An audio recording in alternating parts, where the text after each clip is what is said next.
Hello दोस्तों, मेरा नाम रोहित है और मैं नैनीताल में रहता हूँ। आज मैं आया हूँ रुद्रनाथ जी की यात्रा में। ये वीडियो रुद्रनाथ सीरीज़ का थर्ड पार्ट है, जिसमें मैं आपको लीटी बुग्याल से रुद्रनाथ जी तक की यात्रा दिखाऊंगा। तो अगर आप में से किसी ने फर्स्ट और सेकंड पार्ट नहीं देखा तो उनका लिंक आपको नीचे डिस्क्रिप्शन बॉक्स में मिल जाएगा। पिछली रात लीटी बुग्याल में रुकने के बाद आज का स्टे हमारा रुद्रनाथ में था, जो यहाँ से लगभग 10 किलोमीटर दूर है। सुबह पूरे जोश के साथ हमने 7 बजे डोली के साथ ये यात्रा शुरू कर दी थी। हर हर महादेव, बोलो बाबा रुद्रनाथ की जय, बोलो बाबा रुद्रनाथ की जय, बम बम भोले, बम बम भोले, बम बम भोले। जितने लोग लीटी में कल डोली के साथ रुके थे, सबने रुद्रनाथ जी के लिए यात्रा एक साथ ही शुरू करी थी।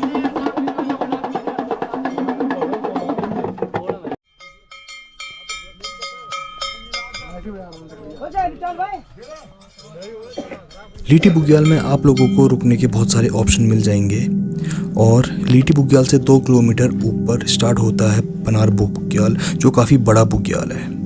लीटी बुग्याल से ट्री लाइन ख़त्म हो जाती है, जिसका मतलब है कि यहाँ से इस रूट के एंड तक कोई प्रॉपर ट्रीज देखने को नहीं मिलते, बस झाड़ी, घास और फूल ही देखने को मिलते हैं।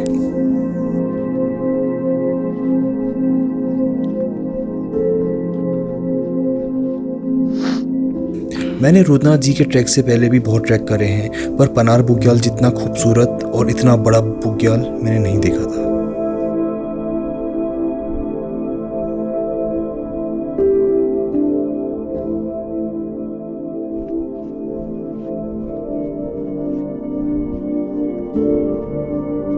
पनार तक मैं डोली के साथ ही चल रहा था, पर जब मैंने उसके आगे का व्यू देखा तो मैं खुद को नहीं रोक पाया और मैं धीरे धीरे करके पूरी यात्रा में अकेले ही चला।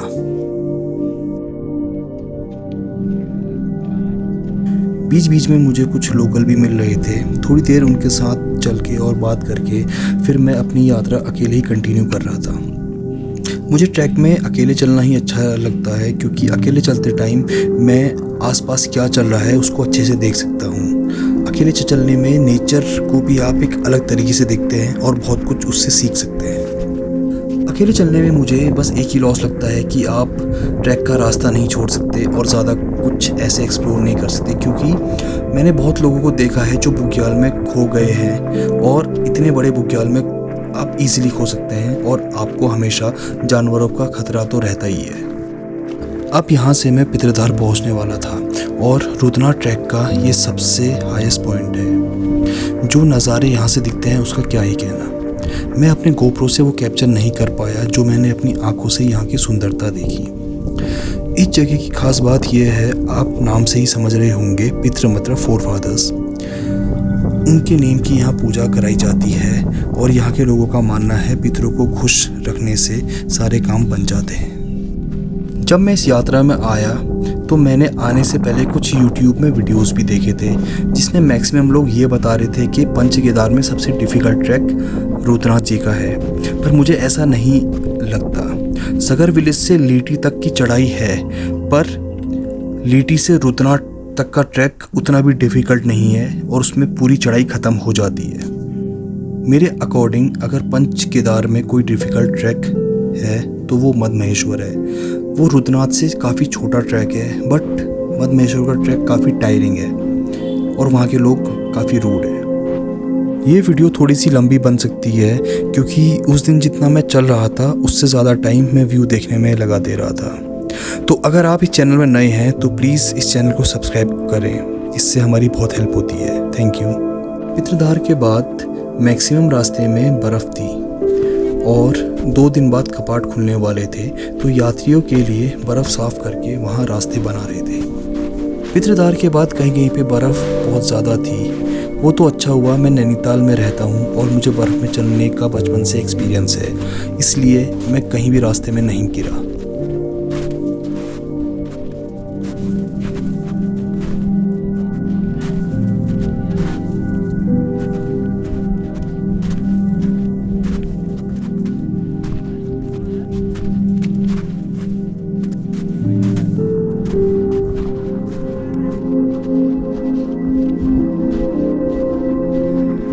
जैसे मैंने आपको बताया, पितृधार रुद्रनाथ ट्रैक का सबसे हाईएस्ट पॉइंट है और यहाँ से मुझे ट्रैक बहुत ही इजी लगा और इस ट्रैक की असली ब्यूटी भी यहीं से स्टार्ट होती है।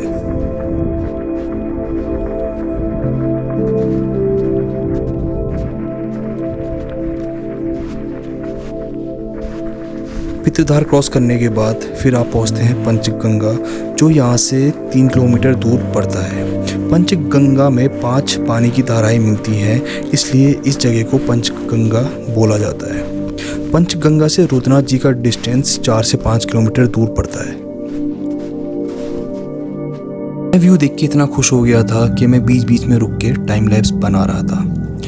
पनार बुग्याल से मैं अकेले ही चला और अपने हिसाब से चल रहा था, ताकि मैं जितनी देर रुकना चाहूँ उतनी देर रुकूँ और जितना टाइम स्पेंड करना चाहूँ उस जगह में मैं उतना टाइम स्पेंड करूँ।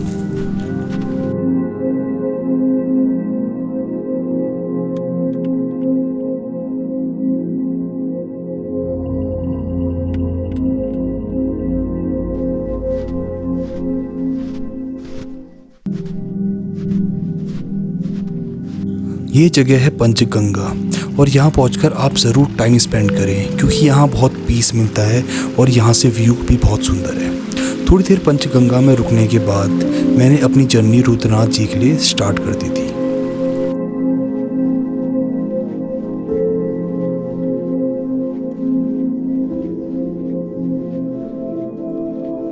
अकेले चलते चलते मैंने दूर पहाड़ में हिमालयन थार का एक ग्रुप देखा और इतना बड़ा ग्रुप मैंने अपनी लाइफ में पहले कभी नहीं देखा था। थार एक बड़ी जंगली गोट होती है जो हिमालयन माउंटेन स्लोप्स में रहना पसंद करती है। हंटिंग के वजह से इनकी पॉपुलेशन बहुत तेज़ी से डिक्लाइन हो रही है। जब मैंने हिमालयन थार का ग्रुप देखा तो मैं बहुत ज़्यादा एक्साइटेड हो गया था और मुझे लगा कि मैं और वाइल्ड एनिमल्स स्पॉट कर सकता हूँ, पर ऐसा कुछ भी नहीं हुआ। पूरे ट्रैक में अकेले चलते हुए मेरा तो मन बस यही कर रहा था कि हर मोड़ के बाद रुक जाऊं और इस नज़ारे को निहारता रहूं। उस दिन बादल लगे हुए थे, हिमालय का व्यू इतना क्लियर नहीं था, पर सराउंडिंग व्यू बहुत खूबसूरत था।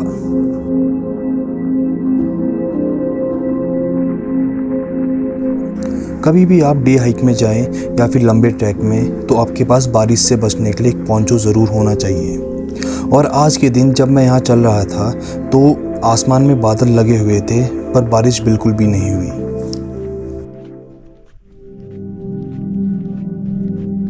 सबसे ज़्यादा अगर लंबे ट्रैक में कुछ रोल प्ले करता है वो हैं आपके शूज़।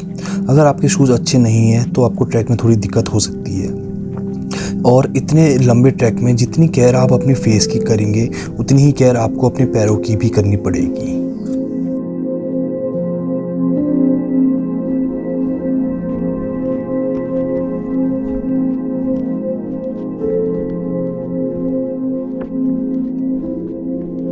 लोकेशन से आपको रुद्रनाथ मंदिर दूर से दिख जाएगा और यहाँ से आप दर्शन कर सकते हैं। यहाँ से मंदिर की दूरी अब लगभग 1.5 से 2 किलोमीटर रह जाती है।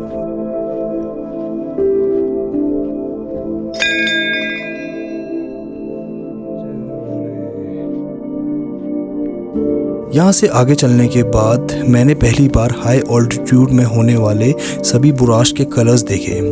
1500 मीटर से 2000 मीटर तक आपको पिंक या फिर रेड बुराश देखने को मिलता है, जिसका जूस भी बनाया जाता है और ये फ्लावर प्रॉपर पेड़ में होते हैं। जैसे जैसे आप हाइट गेन करेंगे ये पेड़ झाड़ियों में चेंज हो जाते हैं और इन फ्लावर्स का कलर भी चेंज हो जाता है। 3000 मीटर से 3800 मीटर की हाइट तक आपको लाइट पिंक, वाइट, पर्पल बुराश देखने को मिलते हैं। यहाँ पर से मंदिर मुझे दिखाई दे रहा था और मंदिर की दूरी अब लगभग 700 मीटर के आसपास ही बची हुई थी। पूरा दिन चलने के बाद मैं रुद्रनाथ जी के मंदिर पहुँचा। इस दिन मंदिर को सजाया जा रहा था, वो मैं आपको नेक्स्ट पार्ट में दिखाऊंगा। मंदिर पहुंचने के बाद मैंने भंडारा खाया और उसके बाद हमको रूम अलॉट करे गए, जिसमें हम 4 से 5 लोग रुके थे। उसके बाद मैं मंदिर के बैक साइड गया जहाँ सरस्वती कुंड है और उसको ऐसे ही एक्सप्लोर कर रहा था। उस टाइम मैं वहाँ अकेला था तो मैंने छोटा सा टाइम लैप्स बनाया और पूरे दिन को याद करा। रात को भंडारा खाने के बाद मैं रूम में वापस आया। इस बार जो हमको रूम अलॉट करे गए थे वो और भी अच्छे थे, जिसमें एक छोटी सी खिड़की थी जिससे आप त्रिशूल पीक का व्यू देख सकते थे और रात को रूम से बाहर निकल के आप स्टार गेजिंग भी कर सकते थे। अब पार्ट 4 में मैं आपको रुद्रनाथ जी की ओपनिंग सेरेमनी दिखाऊंगा। आई होप आप लोगों को ये वीडियो पसंद आई होगी। तो इस वीडियो को मैं यहीं पे एंड करता हूँ। तो प्लीज़ इस वीडियो को लाइक करें, अपने दोस्तों के साथ शेयर करें और इस चैनल को सब्सक्राइब करें।